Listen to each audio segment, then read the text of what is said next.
Good day, everybody. Hello and welcome to The Pulse with Dr. T. And we are here to take the pulse of family planning at ICFP 2022. And I don't get tired of saying this, how excited I am that we are finally reunited in Pattaya City with all of you. And some of the conversations that we've been having throughout the conference have really centered around one fundamental right. It is the right to health, and why it's important that universal health coverage does not forget the important issues of family planning. And of course, being the United Nations Special Rapporteur, I have to be biased and talk about the right to health and all of its different entitlements and responsibilities that it puts on states in terms of obligations on the right to health. And one of the important obligations and entitlements that we have is the right to make decisions on one's health, but also the body. And it's important that all systems, all people everywhere around the world are able to realize their higher standard of both physical and mental health. And my guests today, being Beth and Ermina, are going to talk to us about bodily autonomy, but how it intersects with the right to make decisions on one's health, and perhaps when systems fail to protect, respect, and fulfill human rights, some of the mental health impacts of those failures. And I want to start, of course, with Emina. If you can introduce yourself, let us know where you work, where you come from, and why does ICFP 2022 matter to you? Why are you here? And I'm lovely to meet you, by the way. And just give us a background, just so we can understand from which context that you will be speaking from. Thank you very much. It is my pleasure to join you today. And so I am Herminia Palacio. I am a Bronx-born daughter of Cuban immigrants. And that is a really important part of who I am, and is an important part of why I'm here today and why this matters so much. So I am a medical doctor by training, and I spent most of my early clinical days taking care of young men and women, mostly young men, who were dying of HIV/AIDS. And I got to see how people were affected in a daily life by policies and stigmatization and state action all around who they chose to be, who they chose to love, who they chose to have sex with. And now being president and CEO of the Guttmacher Institute, I feel like I've come full circle, and that we're again facing an assault and policies that are impacting who people choose to be, who they are, who they choose to love, whether or not they choose to be parents, when they choose to be parents, if they choose to be parents. And that's why it's critically important for me to be here today.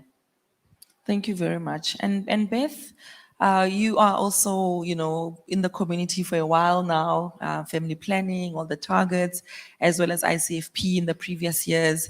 And, you are back, because obviously something matters. What is this? Why are you here and why does it matter? Thank you, Dr. T. So my background is really in global health diplomacy, and I wondered what the connection was, the passion that I felt immediately when I came to that job while working at the US State Department. And I came to realize that it was really through the experience of my own childhood. I come from Southern California. I was born in the 60s. My mother was raised very Catholic. She married very young to my very Catholic father.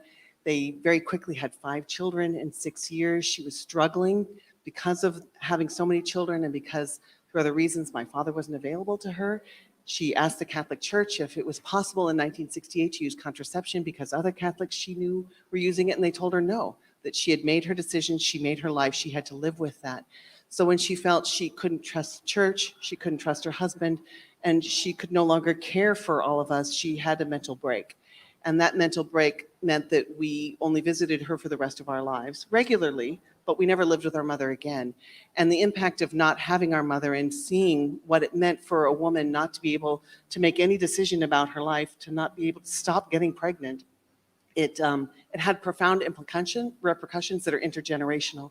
So my connection to bodily autonomy is really around mental health, and that if we can't control what's happening to us, if every system and force around us pushes us into a place where we can't actually live, then that it doesn't get better, just because it stops, it continues to resonate through families. And I think that those are things that we need to talk about more, is what happens to us as people when we can't control matters related to our own lives. And that's my personal connection to this. Yeah, thank you so much for sharing that. And it reminds me and leads me directly into thinking about how systems fail people. And you've just illustrated in one way how the mental impact of that is, but also how people are marginalized, right, by stigma and being of certain identities or needing of particular services. And I know for a long time, even in my own advocacy and activism, having to advocate for even just saying the word abortion, right? It seemed so radical, and it didn't have to be radical because it is a simple, valid, well-researched, science-based medical procedure that is needed by millions of women. And so how does then, for example, the law, legislation, impact on people's right to health, but specifically the right to make decisions about their body?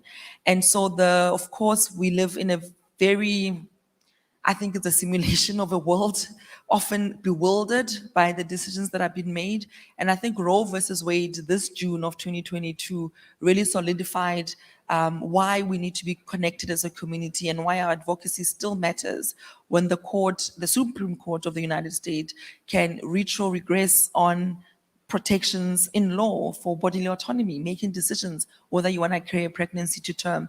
And, I submitted an amicus brief to the court, in my capacity as the special rapporteur to make a case for key principles of, again, equality, dignity, but right to life. So your mom had a right to dignity and a life that is fulfilling and of a choice, and that was taken away. And so when we then have the court enforcing that, it's a very scary world to be in. I mean, you just, now the CEO of Goodmacher Institute, you do amazing research that many of us in the field draw onto. What does a post-Roe v. Wade world look like for you? For me, it's very scary, it's very worrying when the very practice of medicine, of who I am as an abortion provider, is being criminalized in that manner. How are you grappling with this issue? What does it look like? Well, I think one thing that it's important is that facts continue to matter and the evidence continues to matter. But history and context also really matter. And I think it's important for us to remember that this decision, this Dobbs decision to overturn Roe v. Wade, it didn't happen last June, it didn't happen last May, and it's not even the decades of well-funded, intentional work to overturn it. But we have to be honest about our history, and our history around experimenting on Black bodies, around controlling Black bodies, around forced sterilization of immigrants. This is, in the US, we have a long history of imposing state-directed mandates on the bodies of women in particular, and on the bodies of women who were seen as other and less than, unless we recognize that. So this is a guiding principle to our work now. We're really at Guttmacher centering an equity lens so that we can understand that these laws are not equal opportunity laws, that these laws disproportionately, in fact, impact some populations, again, not accidentally, and we need to lift that up. We need to shine light into the darkness of these nefarious attempts, because much of what's happening here is, unfortunately, some of that well-funded money is being exported elsewhere, and we need to be very cautious about that. Yeah, and Beth, you do have some experience with the diplomatic sphere of side and state work, and I often think about harmful foreign policy, as an actual thing that we need to start talking about, because when particular states are giving funding or aid to other countries, we know there are strings attached, always. And we have seen how even in Africa, for example, Southern, East, and West Africa, the well-funded anti-rights movements that are starting to happen there as well, Amina's talking about the different intersections of identities and people impacted. And we know that it's always the most marginalized. And I talked in the General Assembly report on racism, the fact that people who are experiencing homelessness,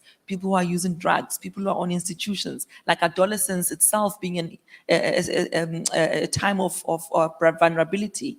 And so how do we deal with foreign policy, foreign aid that comes with strings attached that take away people's bodily autonomy when you're dealing with people who are hell bent, literally, of taking away rights?